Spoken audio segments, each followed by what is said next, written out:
Et à l'autel d'airain, le salut est acquis. À la croix, le salut est acquis. À partir du moment où tu es venu et que tu t'es déchargé, que tu as déchargé ta vie, écoutez bien, je ne peux pas commencer, mais c'est tellement d'une logique, tu ne peux pas commencer une vie nouvelle avec le Seigneur tant que tu n'as pas réglé le passif de ton ancienne vie. Je répète, tu ne peux pas commencer une vie nouvelle avec le Seigneur tant que tu n'as pas réglé le passif de ton ancienne vie. C'est pareil dans les choses du monde. Tu ne peux pas commencer une nouvelle affaire commerciale sur la base d'une ancienne affaire qui n'a pas marché. D'abord, tu éponges tes dettes de l'ancienne, tu clôt ton bilan, et puis tu commences une affaire nouvelle. Eh bien, ainsi en est-il de la foi. Pour rentrer dans la foi avec Christ, il faut que ta vie soit réglée, quoi. Et tu la règles où? Ben, à la croix. Alors, en type, à l'autel d'airain, le salut est acquis. Pas seulement le salut, mais la vie éternelle est acquise à la croix. Celui qui croit en moi, dit Jésus, il a la vie éternelle. Amen. Et tu crois, tu t'es déchargé à la croix. Non seulement Jésus t'accorde le salut, et souvenez-vous que le salut, c'est un mot qui a des directions différentes. Le salut comporte pour l'individu pas seulement le fait qu'il soit sauvé, n'est-ce pas, de la colère de Dieu qui va venir, mais aussi le salut va t'apporter la guérison, va t'apporter la restauration de ta vie. Le salut va te donner une dimension dans ta vie qui va complètement changer.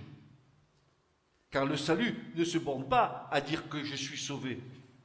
Le salut aussi, il a cette dimension de restauration de l'individu. C'est pour ça que le verbe grec sozo en grec, il a cette notion de sauver, mais aussi de guérir, de délivrer, de restaurer. C'est quelque chose de fantastique, n'est-ce pas? De savoir que ce que Dieu fait est parfait. Il se contente pas de te donner le salut. Je suis l'Éternel, ton Dieu, qui restaure ton âme. Mais dites Amen. Il restaure ton âme. Je suis celui qui te donne un avenir. Je suis celui qui fait tomber les liens de ta vie, s'il y a des liens dans ta vie. Je suis celui aussi qui va purifier ta conscience, afin que ta conscience ne t'accuse plus. Une des forces du sang de Jésus, c'est pas seulement te purifier de tes péchés et de tes iniquités, mais aussi le sang de Jésus purifie ta conscience de toutes les œuvres mortes. Vous savez, frères et sœurs, moi je vais vous dire une chose. Quand on est loin de Dieu, n'est-ce pas? On a une conscience et on sait quand on fait bien ou quand on fait mal. Oui ou non? On n'a pas besoin d'avoir l'Esprit de Dieu pour savoir si on fait bien ou mal. Dieu nous a fait avec une conscience. Ok? Eh bien, quand tu viens à Christ, quand l'œuvre de la croix s'accomplit en toi, quand le sang de Jésus vient, te lave et te purifie, il nous est dit que par l'Esprit éternel de Dieu, Dieu purifie nos consciences de toute œuvre morte. Ça veut dire ta conscience désormais ne t'accusera plus. Et c'est pour ça que Paul dira dans Romains 8, il va dire ceci au verset 1, désormais, il n'y a plus aucune condamnation pour ceux qui sont en Jésus-Christ, qui marchent non selon la chair, mais selon l'Esprit de Dieu. Vous vous rendez compte? Ce n'est pas un petit salut que Jésus nous accorde. C'est un grand salut. pas une petite chose. Hein.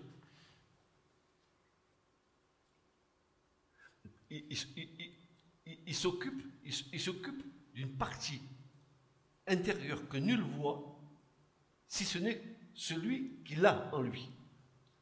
Quand tu as conscience, tu fais quelque chose qui ne va pas. Qu'est-ce que tu fais? Tu vas la faire taire. Tu vas l'enfouir. Et tu vas l'enfouir dans quoi? Dans ton subconscient. Allez, là, tu rentres, tu te tais, ne parle plus. Je sais que tu fais mal, mais tais-toi. Et puis, une fois, 2 fois, 3 fois, tais-toi. Et puis ça commence à peser. Tais-toi tout le temps, tais-toi. Jusque l'Esprit de Dieu vient. Et vous savez ce qu'il fait l'Esprit de Dieu? Il vient dans le subconscient et ramène tout ce qu'on a enfoui à la conscience. Et là, il balaye, il purifie. Et désormais, tu ne te culpabilises plus parce qu'il y a 2 choses qui n'existent plus quand tu es à Christ. 2 choses qui sont irréversibles. Si tu es réellement passé par la croix, il y a 2 choses qui n'existent plus chez l'enfant de Dieu. La condamnation et la culpabilité n'existent plus. Fini. J'ai été lavé de mon péché. Je ne suis plus coupable de rien. Jésus a effacé avec son sang toute la culpabilité de mon péché. Alors, le salut est acquis, la vie éternelle est assurée, mais c'est pas fini. Mais la chair demeure dans le croyant. Alors là, il y a un petit combat, et c'est pas ça.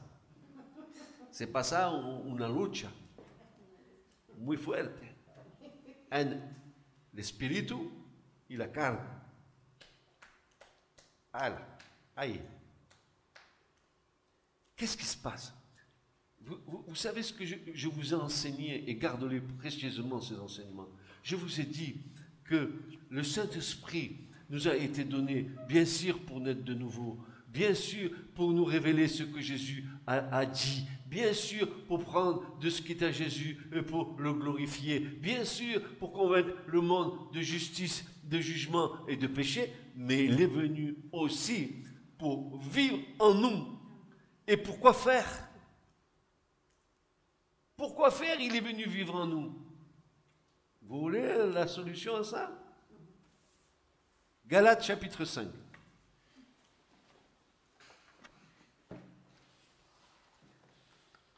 Et c'est toute la grâce d'avoir reçu le Saint-Esprit à la nouvelle naissance.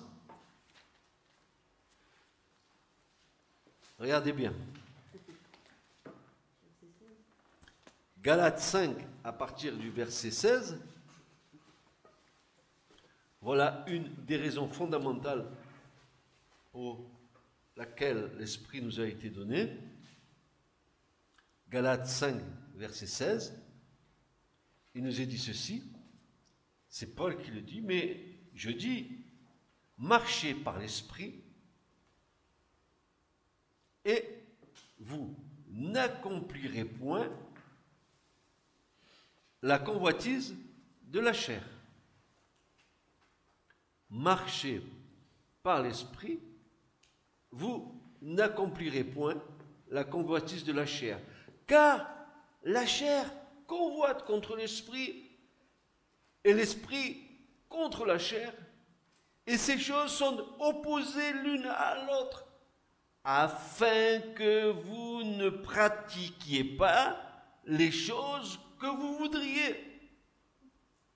Mais si vous êtes conduit par l'Esprit, vous n'êtes pas sous la loi. Dis donc, merci Saint-Esprit de vivre en moi. Parce que chaque fois que ma chair commence à remuer un peu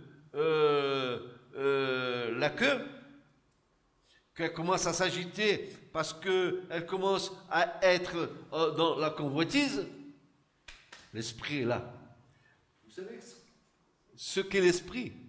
C'est exactement cette espèce de signal qu'il y a sur les ambulances, bleu, bleu, bleu, bleu, qui tourne comme ça, l'esprit est en train de dire Achtung, Achtung, attention, tu prends le mauvais chemin.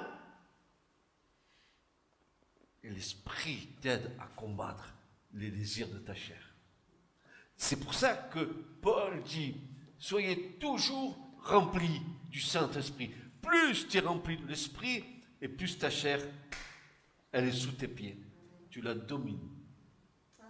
N'est-ce pas une belle clé, ça?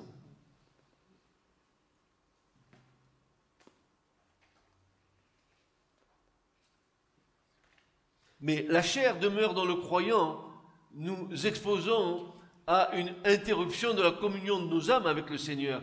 Or, le croyant, l'adorateur représenté ici par le sacrificateur, est invité à rentrer dans le sanctuaire, à jouir de l'intimité de son âme avec le Seigneur, d'où la nécessité de la confession et de la purification de nos péchés. Si nous voulons être en communion avec le Seigneur, entrer dans le lieu saint, il faut que nous soyons débarrassés de tout ce que la chair a engendré en nous pour pouvoir être remplis de l'Esprit.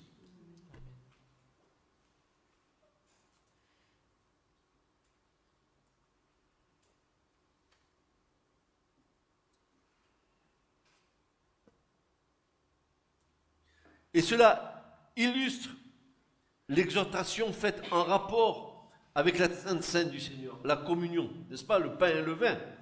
Qu'est-ce que dit Paul? Mais que chacun s'éprouve soi-même. Nous devons nous éprouver nous-mêmes pour voir si nous sommes dans la foi. Nous devons nous éprouver nous-mêmes pour savoir si nous marchons dans les voies du Seigneur. Nous ne devons pas jouer une comédie dans laquelle nous venons, n'est-ce pas, dans une église, taper des mains ou chanter des cantiques, et à côté, faire des compromis. Qui trompez-vous? D'abord, vous vous trompez vous-même, et ensuite vous trompez Dieu. Mais est-ce qu'on trompe Dieu?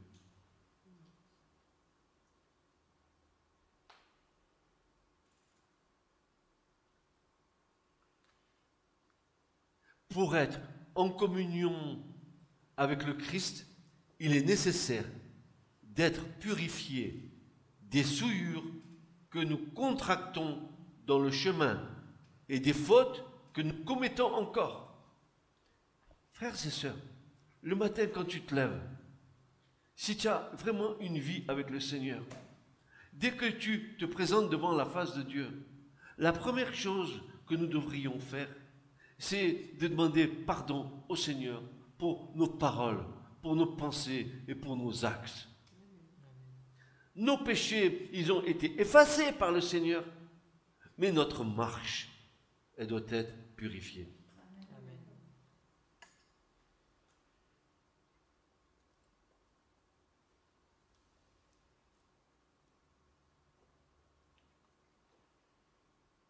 Notre communion est fragile avec le Seigneur.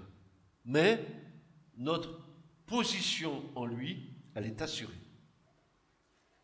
C'est nous qui sommes fragiles, pas le Seigneur.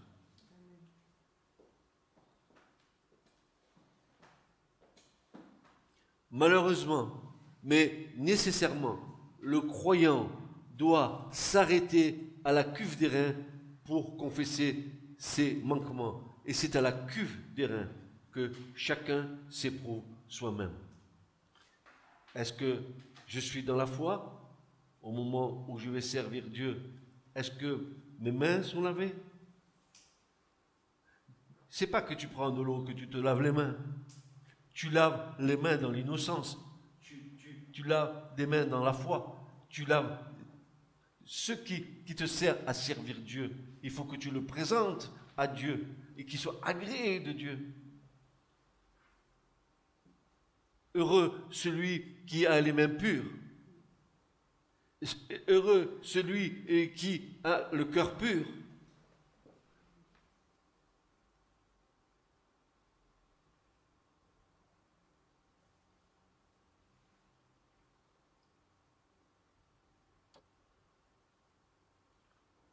l'eau de la cuve était utilisée par les sacrificateurs pour ôter les souillures qui étaient contractées quotidiennement quand on a rangé les choses extérieures du tabernacle.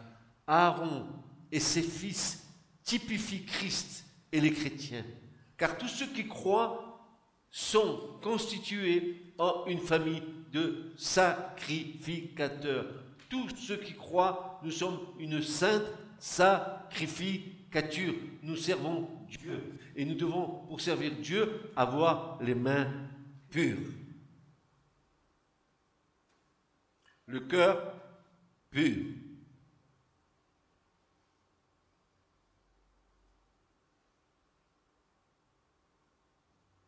Le fait que la cuve soit d'airain semble donner la pensée de la pureté morale et de justice qui correspond à l'autel des holocaustes. Rien dans le service ou dans la marche de la sainte sacrificature ne peut être toléré qui soit incompatible avec la mort de Christ. Nous avons à la cuve l'application dans les détails de la mort de Christ par la parole pour la purification dans le service et dans la marche. Mais la cuve nous enseigne que nous devons aussi en pratique être purifiés pour jouir de sa présence. Elle représente le lavage pratique, journalier, par quel moyen? Par l'eau de la parole de Dieu. La parole de Dieu nous lave, nous purifie. Ceux qui ne disent pas la parole de Dieu, ils sont dans une grande détresse. Ils pensent qu'ils sont peut-être suffisamment forts dans leur vie de chaque jour en tant qu'homme ou en tant que femme. Mais dans peu de temps, la détresse va les atteindre.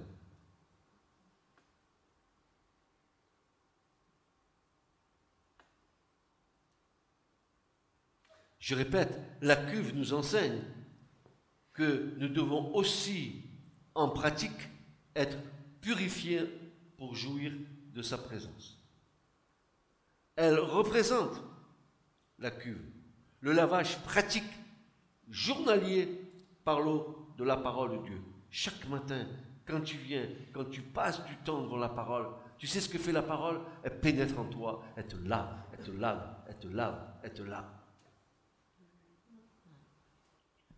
Souvenez-vous ce que Paul dira aux Corinthiens concernant Israël. Il disait, et ils buvèrent tous à un rocher spirituel qui les suivait, et ce rocher, c'était le Christ.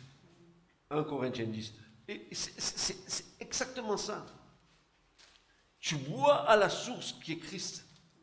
Vous vous rappelez, mardi soir, je ne sais pas si vous étiez là mardi soir, quand l'Esprit de Dieu nous disait, mais que celui qui a soif, qu'il vienne et qu'il boive. Qu'il boive.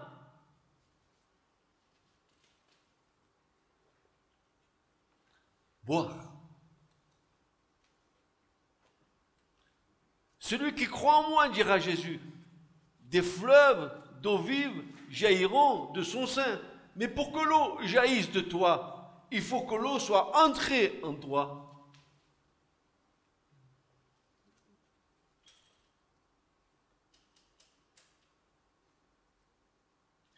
Et c'est ce que le psalmiste désirait.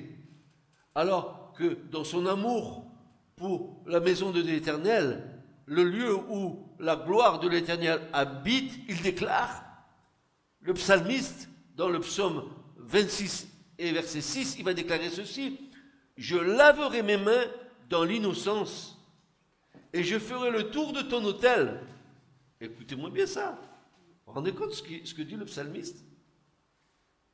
Je laverai mes mains dans l'innocence et je ferai le tour de ton autel. Il ne peut pas faire le tour de l'autel. Tu ne peux pas faire le tour de la croix si auparavant tu n'as pas été lavé dans ton innocence. Oh, regardez ce qu'il dit. Je laverai mes mains dans l'innocence, je vais les purifier. Alors je peux tourner autour de l'autel, je peux tourner autour de la croix, c'est mon privilège.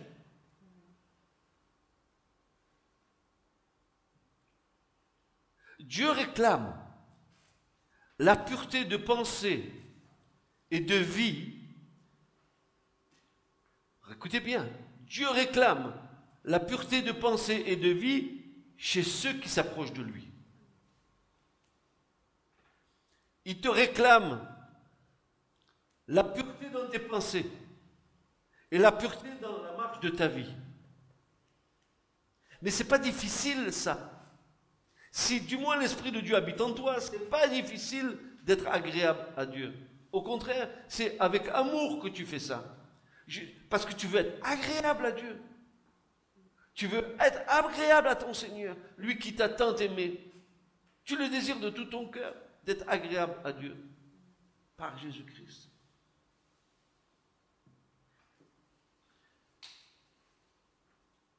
Rien dans le service ou dans la marche de la sainte sacrificature ne peut être toléré qui soit incompatible avec la mort de Christ. Le processus, c'est ce qu'on appelle le rôle de balancement dans la Bible. Écoutez bien, plus je meurs et plus je vis. Plus je meurs et plus je vis.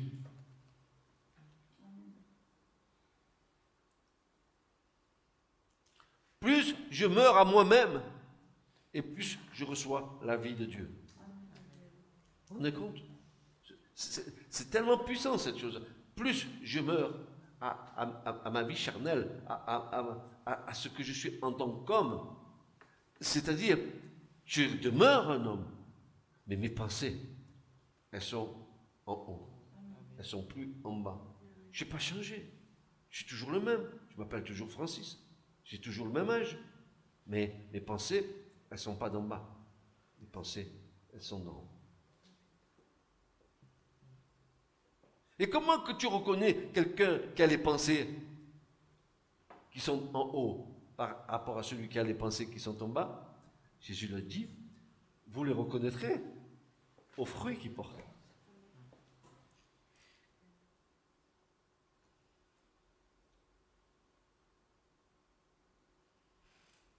Je laverai mes mains dans l'innocence et je ferai le tour de ton autel, ô Éternel. Dieu réclame la pureté de pensée et de vie chez ceux qui s'approchent de lui. Rappelons aussi les paroles de l'apôtre Paul qui dit « Je veux donc que les hommes élèvent des mains saintes. » 1 Timothée 2,8. Je veux donc que les hommes élèvent des mains saintes.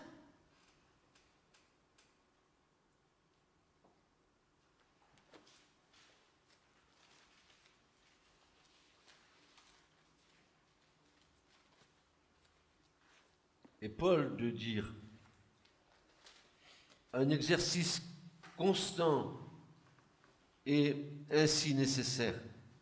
Voilà ce que Paul va dire aux Corinthiens, dans la deuxième aux Corinthiens, au chapitre 7, verset 1.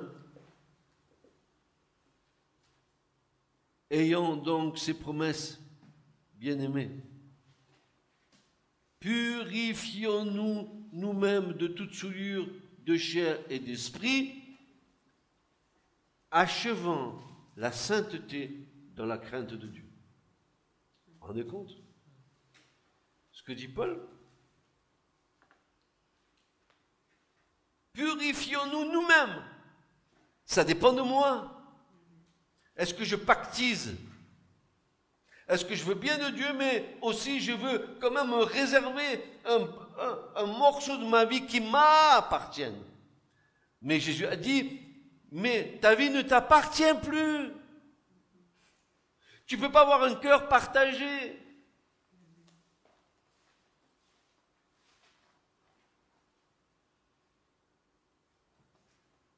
Le lavage à la cuve des reins est répétitif.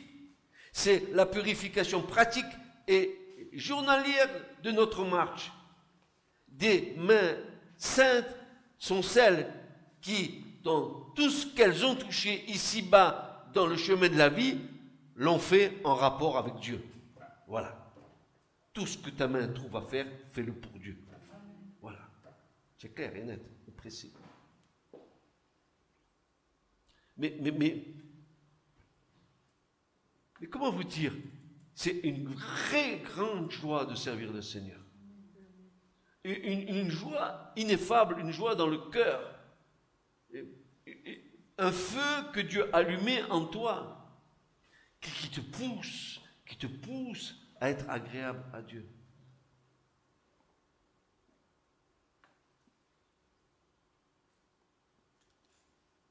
Ces hommes et ces femmes ont tenu compte de Dieu dans les choses qui les concernaient. Par la suite, ils peuvent se maintenir devant le Père Céleste dans la simplicité de la confiance. Voilà, tu peux te tenir devant Dieu.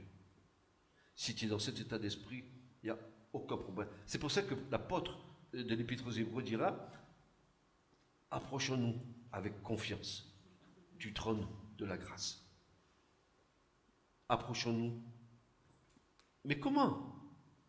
En pleine assurance de la foi, avec le cœur purifié d'une mauvaise conscience.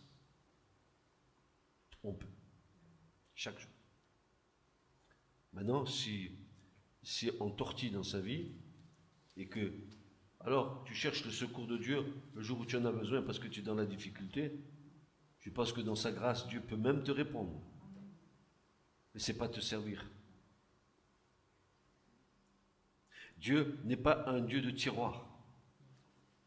Tu ouvres le tiroir et tu sors Dieu quand tu en as besoin. Dès qu'il t'a donné ce que tu veux, tu le remets dans le tiroir et tu refermes le tiroir. Ciao, à la prochaine.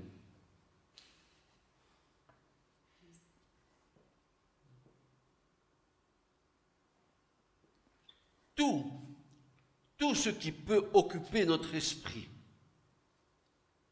écoutez bien, tout ce qui peut occuper notre esprit et qui n'est pas en accord avec la sainteté divine rend le lavage nécessaire, rend la purification nécessaire. Je répète, tout ce qui peut occuper notre esprit et qui n'est pas en accord avec la sainteté de Dieu, eh bien cette chose-là va rendre la purification nécessaire. Et tu viens devant Dieu et tu demandes pardon à Dieu.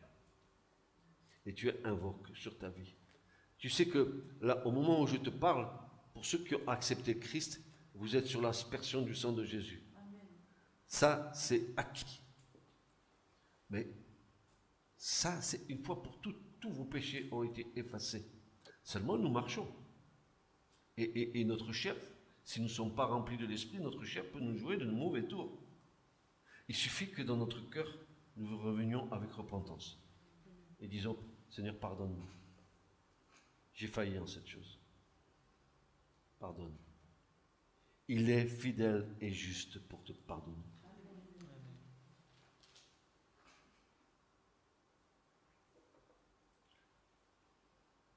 Quand Paul dit que chacun s'éprouve soi-même et qu'ainsi il mange du pain et boive de la coupe, il fait pour ainsi dire allusion à l'état des mains et des pieds, afin que chacun ait soin de les laver à la cuve avant de s'approcher de Dieu.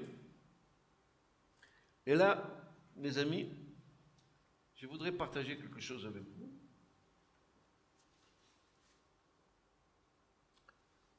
C'est l'objet d'un partage que j'ai eu avec mon épouse et ma fille, quand elle a été à la maison cette semaine. Et j'ai bien réfléchi à ça. Et j'ai essayé de vous transmettre la pensée telle que nous l'avons reçue. Souvenez-vous ce que Christ a subi à la croix. Des clous dans ses mains. Et où? Et des clous dans ses pieds. L'empêcher d'œuvrer pour son Père. Ce plan du diable a échoué. Il croyait que c'en était fini du service de Christ, qu'il ne pourrait jamais plus œuvrer. Quelle erreur! Souvenez-vous, 8 jours après sa résurrection, la rencontre avec Thomas. Je vais vous lire le passage parce que ça vaut le coup de le lire. Qu'est-ce que Jésus va dire à Thomas qui dit, lui, parce que moi je ne l'ai pas vu, je ne crois pas. Et 8 jours après, Jésus se présente à nouveau et Thomas est là. Voilà le dialogue de Jésus avec Thomas. Jean 20, versets 24 à 29. Voici la scène telle qu'elle va se passer. Or, Jean 20, versets 24 à 29. Or, Thomas, l'un des 12, appelé Didyme, n'était pas avec eux quand Jésus vint.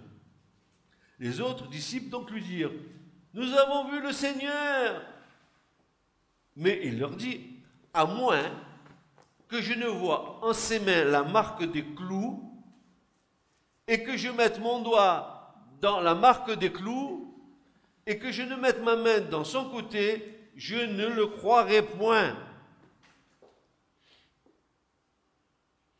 Ce qui me faisait dire, quand je prêchais sur ce passage il y a bien des années, je disais, mais si Thomas n'avait pas existé, il aurait fallu l'inventer. Parce qu'aujourd'hui, les gens, ils ne croient pas. Ils diront, si je ne vois pas, je ne crois pas. Mais disons, frères et sœurs, il n'y a pas plus aveugle que celui qui ne veut pas voir.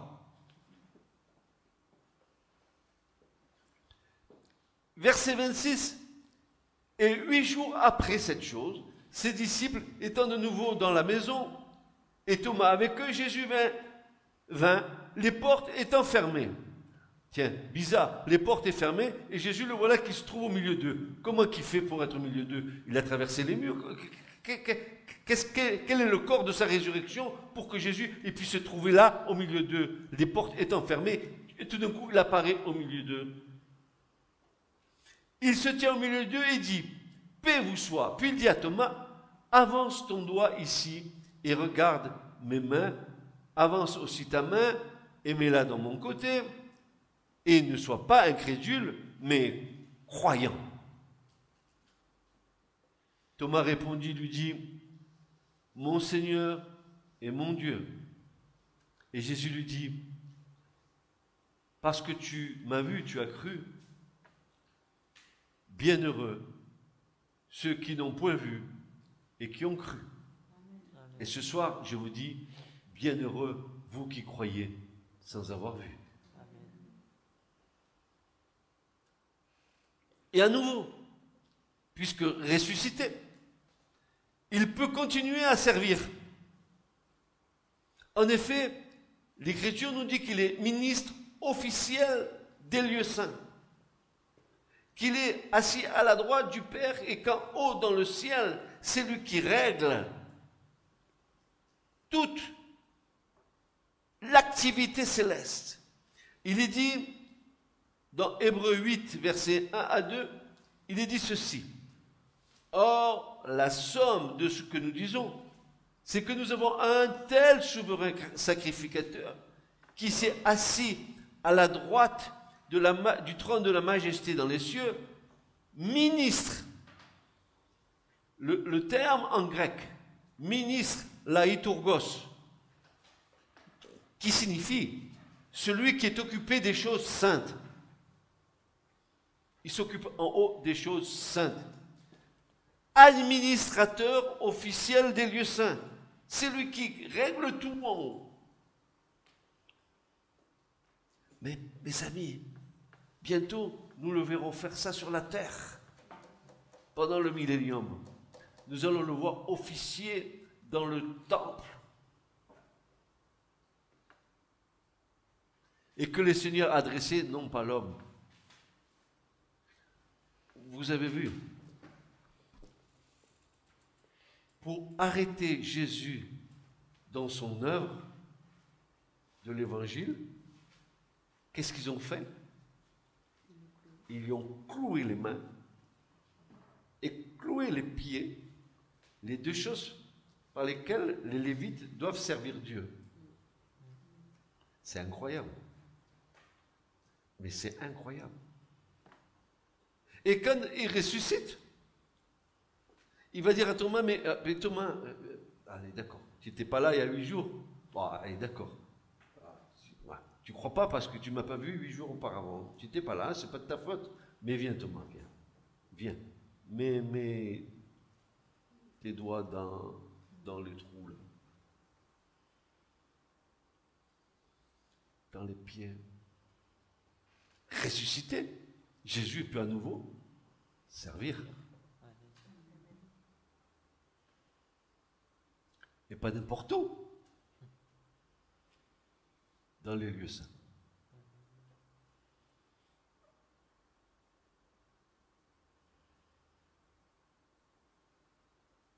Alors la cuve, elle avait une autre caractéristique, c'est qu'elle était tapissée dans le fond de miroirs de femmes. Les femmes qui se regardent dans la glace pour s'épiler, pour voir si elles sont belles, avec des glaces, là, les miroirs. Et toute la cuve était tapissée de miroirs. La cuve fut faite avec les miroirs des femmes qui s'attroupaient à l'entrée de la tente d'assignation.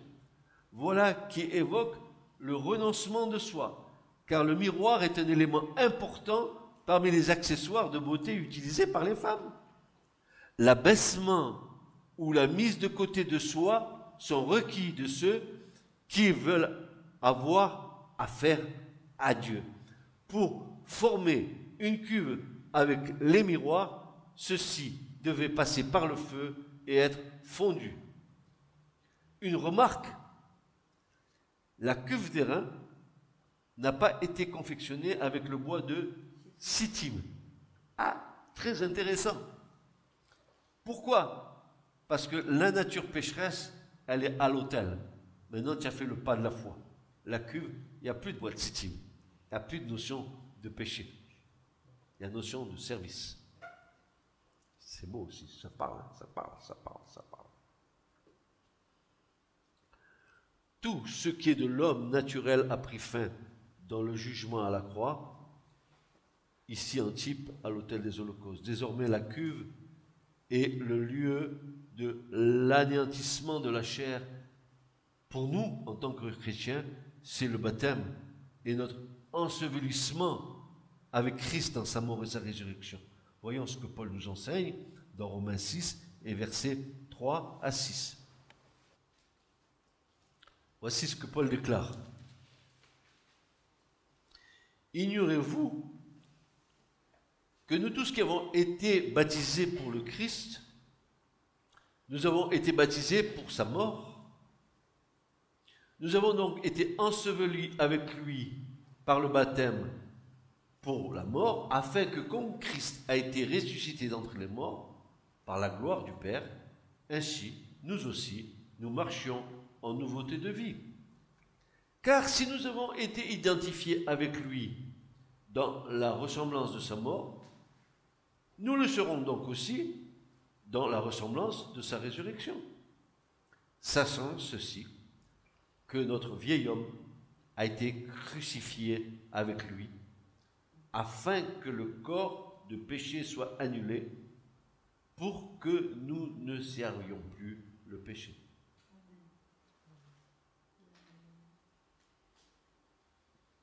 Ainsi, le baptême que nous prenons, et que certains vont prendre bientôt, ce baptême-là, quand la personne est mise au fond de l'eau, ensevelie dans l'eau, elle laisse sa vieille nature au fond de l'eau et elle sort en nouveauté de vie.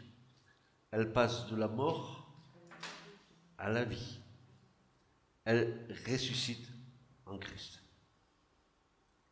Et c'est un acte de foi que nous faisons pour que notre dis donc, vous vous souvenez? Quand vous passez par le baptême, quel est le signe que vous accomplissez? Jésus est venu dans la puissance de l'esprit, dans le témoignage de l'eau et dans le témoignage du sang. Il est descendu du Père pour venir à nous dans les trois témoignages, esprit, eau et sang. Le sang, c'est la croix. Et quand nous allons vers le Père, nous réunissons en nous trois témoignages, le témoignage du sang, la croix, le témoignage de l'eau, le baptême, et le témoignage de l'esprit. Ainsi, comme je dis souvent, parce que j'aime bien dire ça, il est descendu pour mieux nous faire monter. Mais nous devons réunir ces trois témoignages.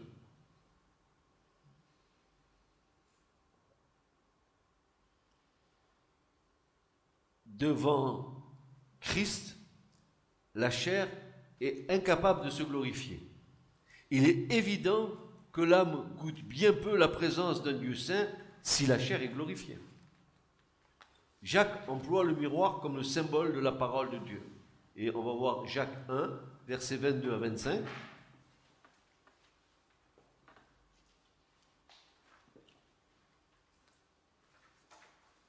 Que déclare Jacques? Jacques chapitre 1, versets 22 à 25. C'est bon pour tous ceux qui sont là ce soir. Regardez ce que dit Jacques. Il dit, mettez en pratique la parole et ne vous bornez pas à l'écouter en vous trempant vous-même par de faux raisonnements. Car si quelqu'un ou si quelqu'une écoute la parole et ne la met pas en pratique, il est semblable à un homme qui regarde dans un miroir son visage naturel et qui, après s'être regardé, s'en va et oublie aussitôt qui est Dieu. Mais celui qui aura plongé les regards dans la loi parfaite, la loi de la liberté, et qui aura persévéré, n'étant pas un auditeur oublieux, mais se mettant à l'œuvre, celui-là sera heureux dans son activité.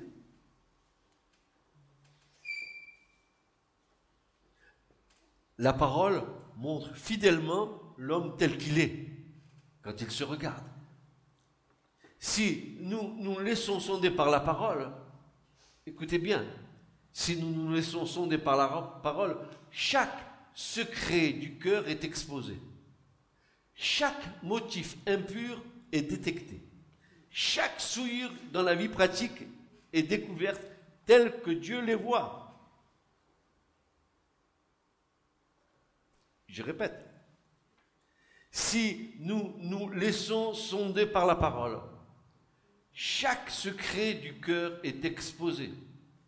Chaque motif impur est détecté. Chaque souillure dans la vie pratique est découverte telle que Dieu les voit. La parole est à la fois ce qui détecte et ce qui purifie. La parole détecte ton péché et va te purifier. Elle est pour nous aujourd'hui ce que l'eau de la cuve était pour les sacrificateurs d'Israël. D'où les paroles de David dans le psaume 119, verset 9. Comment un jeune homme rendra-t-il pure sa voix? Ce sera en y prenant garde selon ta parole. Psaume 119, verset 9. Nous avons des défaillances. Nous avons des défaillances. Nous commettons même des péchés. Et nous ne pouvons jamais crier victoire sur la chair. C'est la raison pour laquelle le lavage à la cuve nous est constamment nécessaire. Que chacun s'éprouve soi-même. Il n'est pas dit que chacun s'arrête à la cuve et qu'il n'aille pas plus loin. Car après la purification à la cuve vérin, le sacrificateur est appelé à franchir la porte du lieu saint. Tu ne te bloques pas à la cuve. Une fois que la purification est faite maintenant, tu peux pénétrer dans le lieu saint. La cuve est un type qui exprime la mise de côté de ce qui ne convient pas, il est de caractère négatif, mais l'onction d'huile apporte ce qui est positif.